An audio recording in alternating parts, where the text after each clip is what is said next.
యేసు ఒకసారి నిజమైన ప్రేమ ఏమిటో నేర్పేందుకు ఒక కథ చెప్పారు. యెరూషలేము నుండి యెరికోకు వెళుతున్న ఒక మనిషిని దొంగలు దాడిచేసి, కొట్టి, అతని వస్తువులు దోచుకుని అర్ధమృత స్థితిలో వదిలేశారు.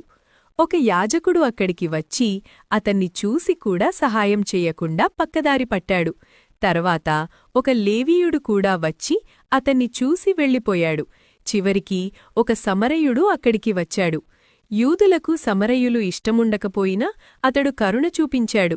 అతని గాయాలను శుభ్రం చేసి నూనె, ద్రాక్షారసం పోశాడు. తన గాడిదపై ఎక్కించి ఒక సత్రానికి తీసుకెళ్లి సంరక్షించాడు. మరుసటి రోజు సత్ర యజమానికి డబ్బు ఇచ్చి అతన్ని చూసుకోవాలని చెప్పాడు.